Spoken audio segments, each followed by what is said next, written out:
اعوذ باللہ من الشیطان الرجیم بسم اللہ الرحمن الرحیم۔ سورہ بقرہ کے 5ویں رکوع سے اور 14ویں رکوع تک تو مسلسل بلکہ 15ویں رکوع کی بھی پہلی 2 آیات شامل کرنی ہوں گی۔ یہ 10 رکوعوں سے 2 آیات زائد ہیں کہ جن میں خطاب کل کا کل بنی اسرائیل سے ہے۔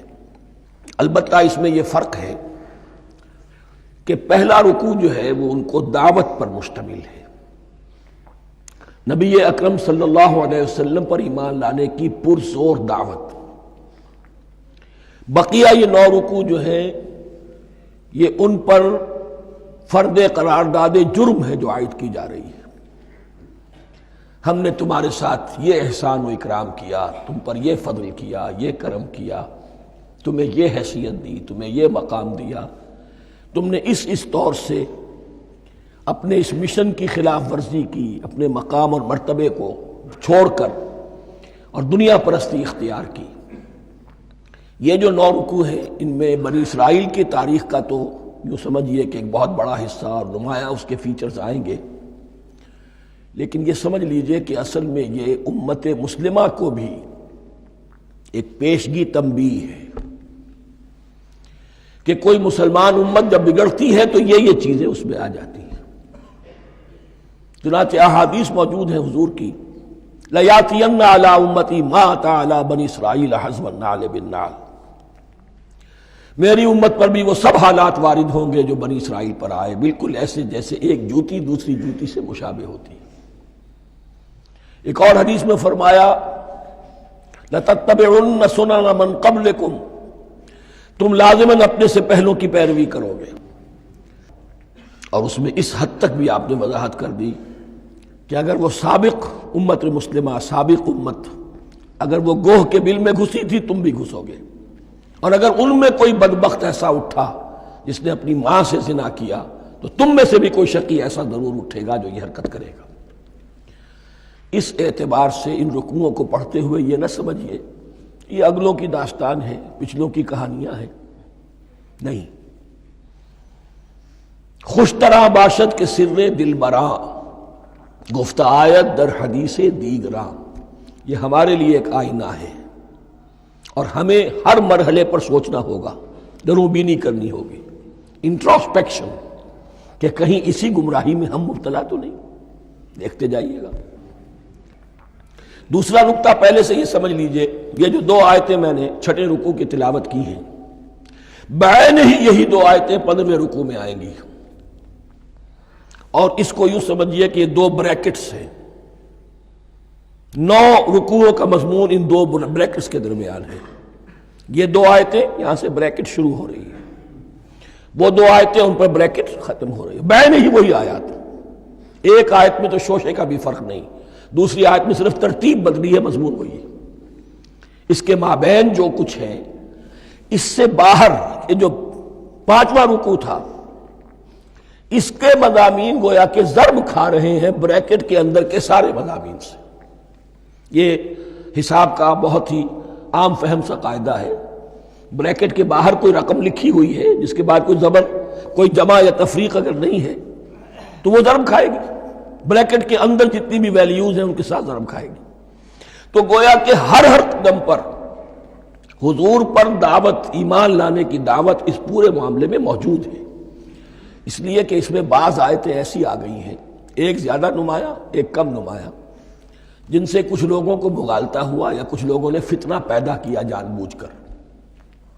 یہ فتنہ ایک بار پیدا ہوا تھا اکبر کے زمانے میں دین الہی کی شکل میں، کہ صرف خدا کو مان لینا، آخرت کو مان لینا اور نیک اعمال کرنا نجات کے لیے کافی ہے، کسی رسول پر ایمان لانا ضروری نہیں ہے۔ یہ صوفیہ میں بھی یہ فتنہ بہت بڑے پیمانے پر آیا۔ مسجد مندر ہکڑو نور، مسجد میں اور مندر میں ایک ہی نور ہے، سب مذاہب ایک ہی ہے، سارا فرق جو ہے شریعتوں کا ہے، عبادت کے ظاہری شکل کا ہے، وہ ہے رسولوں سے متعلق۔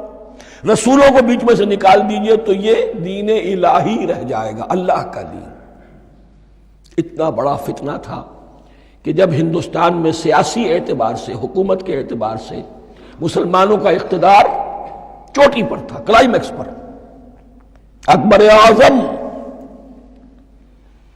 اس وقت یہ دین الہی کا فتنہ اٹھا کہ دین محمدی کا اب دور ختم ہو گیا، وہ 1000 سال کے لیے تھا، 1000 سال پورے ہو گئے، اب الف ثانی ہے، دوسرا 1000 سال ہے، اس کے لیے نیا دین ہے، اسے دین اکبری بھی کہا گیا اور دین الہی بھی کہا گیا۔ اور اس میں ایک آیت آئے گی جس سے استدلال کیا ہے کچھ لوگوں نے۔ اس صدی میں پھر یہ فتنہ اٹھا تھا گاندھی کے فلسفے کے ذریعے سے، اور ایک بہت بڑا نابغہ انسان مسلمانوں میں سے، بہت بڑا نابغہ، جینیس، ابو الکلام آزاد، وہ بھی اس فتنے کا شکار ہو گیا۔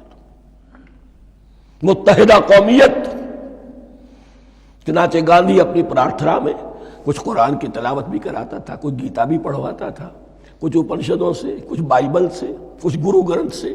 معلوم ہو یہ سب ٹھیک ہے، سب ایک ہے، سب لوگوں کو ایک ہونا چاہیے، ایک قوم ہونا چاہیے۔ مذہب تو انفرادی معاملہ ہے، کوئی مسجد میں چلا جائے، کوئی مندر میں چلا جائے، گردوارے میں چلا جائے، کوئی چرچ میں چلا جائے، کوئی سینیگاگ میں چلا جائے، کیا فرق واقع ہوتا ہے؟ اس کا توڑ یہی ہے کہ سمجھ لیجئے یہ جو 7 آیتیں ہیں 5ویں رکوع کی، یہ ہے بریکٹ کے باہر، اور یہ ضرب کھا رہی ہے مسلسل۔ اس بریکٹوں کے درمیان جتنی بھی مضمون آ رہا ہے وہ سب ان کے تابع ہوگا۔ گویا کہ جہاں تک حضور پر ایمان لانے کا معاملہ ہے وہ انڈرسٹوڈ سمجھا جائے گا، مقدر سمجھا جائے گا ہر مرحلے پر ان 2 بریکٹوں کے مابین۔ اب چلیے بسم اللہ۔ یا بنی اسرائیل اذکروا نعمتی التی انعمت علیکم وانی فضلتکم علی العالمین۔ اے اسرائیل کی اولاد، یاد کرو میرے اس انعام کو جو تم پر ہوا، اس کی وضاحت میں کر چکا ہوں، لیکن یہاں جو الفاظ آ رہے ہیں بہت زوردار۔ وَأَنِّي فَضَّلْتُكُمْ عَلَى الْعَالَمِينَ، میں نے تمہیں فضیلت عطا کی تمام جہانوں پر۔ یہاں ایک قاعدہ نوٹ کر لیجئے، عربی نحو کا قاعدہ یہ ہے کہ کہیں ظرف جس میں کوئی شے ہے، ظرف کی جمع لے لیتے ہیں، مراد ہوتا ہے مظروف، ظرف کے اندر جو شے ہے اس کی جمع۔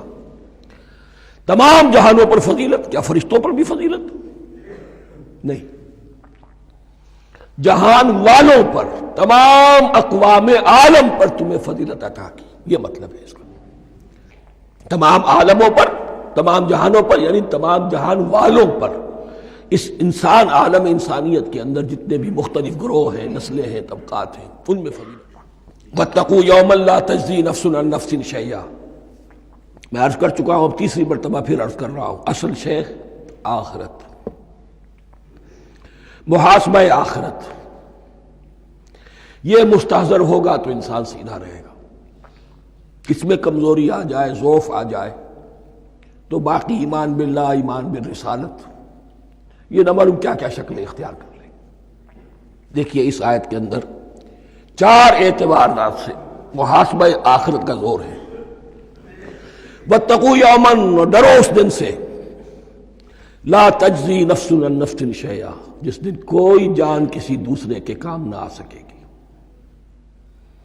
ولا يقبل منها شفاعہ، اور نہ کسی سے کوئی سفارش یا شفاعت قبول کی جائے گی، کیٹیگوریکل ڈینائل، ولا يؤخذ منها عدل، نہ کسی سے فدیہ قبول کیا جائے گا، ولا هم ينصرون، اور نہ انہیں کوئی مدد مل سکے گی۔ ہم نے طرح طرح کے عقیدے، شفاعت باطلہ کا تصور، اہل عرب سمجھتے تھے ہمیں یہ فرشتے جو ہے خدا کی بیٹیاں ہیں، یہ لات اور منات اور عزا ہم نے ان کے بت بنا رکھے ہیں، پوچھتے ہیں یہ اپنے ابا جان سے اللہ کی بیٹیاں ہیں نا، لاڈلی بیٹیاں، چھڑا لیں گے ہمارے ہاں بھی تصور ہے اولیاء اللہ چھڑا لیں گے۔ یا شفاعت باطلہ، خود حضور کی شفاعت کے بارے میں جو غلط تصورات ہیں، ایک شفاعت حقہ ہے، اس کی وضاحت کا یہ موقع نہیں ہے، وہ آیت الکرسی پہ جب ہم پہنچیں گے انشاءاللہ تعالیٰ اسی سورہ مبارکہ میں تو اس کی وضاحت بھی ہوگی۔ یہ سارے جو ہم نے جو گھڑ رکھے ہیں خیالات، ان کی نفی اس آیت کے حوالے سے کی۔ وَاتَّقُوا يَوْمًا لَا تَجْزِي نَفْسٌ عَن نَفْسٍ شَيْئًا، کوئی انسان دوسرے انسان کے کام نہیں آ سکتا۔ وَلَا يُقْبَلُ مِنْهَا شَفَاعَةٌ، کسی جان کی طرف سے کوئی سفارش قبول نہیں ہوگی۔ ولا یؤخذ منها عدل، نہ کوئی فدیہ قبول کیا جائے گا، ولا هم ینصرون، نہ انہیں کوئی مدد مل سکے گی۔ صدق اللہ العظیم۔